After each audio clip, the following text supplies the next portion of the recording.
বেসরকারি এমপিওভুক্ত শিক্ষকদের দীর্ঘ প্রতীক্ষিত বদলি কার্যক্রম আবারও পিছিয়ে যাচ্ছে। শিক্ষা মন্ত্রণালয় জানিয়েছে, চলতি বছরের জানুয়ারি মাসে বদলি ব্যবস্থা চালুর পরিকল্পনা থাকলেও তা বাস্তবায়ন সম্ভব হচ্ছে না। মূল কারণ আসন্ন ত্রয়োদশ জাতীয় সংসদ নির্বাচন এবং এখনও সফটওয়্যার প্রস্তুত না হওয়া। মন্ত্রণালয়ের মাধ্যমিক ও উচ্চশিক্ষা বিভাগের নির্ভরযোগ্য একটি সূত্র জানায়, ডিসেম্বরের প্রথমার্ধে নির্বাচনের তফসিল ঘোষণা করা হবে। এ সময়ের মধ্যে বদলি ব্যবস্থার জন্য প্রয়োজনীয় সফটওয়্যার তৈরি করা অসম্ভব। আর তফসিল ঘোষণার পর সরকারি নিয়ম অনুযায়ী নতুন প্রশাসনিক সিদ্ধান্ত, বিশেষত বদলির মতো কার্যক্রম পরিচালনা করা যায় না। ফলে জানুয়ারিতে বদলি কার্যক্রম চালু হওয়ার সম্ভাবনা সম্পূর্ণরূপে বাদ পড়ে গেছে। বিষয়টি নিশ্চিত করেছেন অতিরিক্ত সচিব মোহাম্মদ মিজানুর রহমান।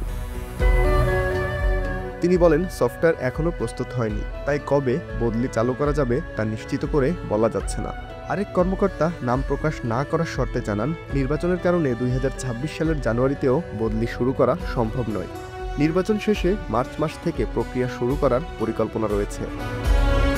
প্রসঙ্গত, এনটিআরসি-এ সুপারিশপ্রাপ্ত শিক্ষকরা বছরের পর বছর একই প্রতিষ্ঠানে থাকায় পেশাগত উন্নয়ন বাধাগ্রস্ত হয়।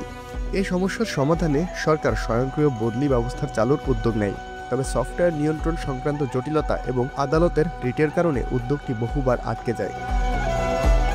নতুনভাবে টেলিটকের মাধ্যমে সফটওয়্যার তৈরির সিদ্ধান্ত হলেও নির্বাচন সামনে রেখে আবারও অনিশ্চয়তা তৈরি হয়েছে।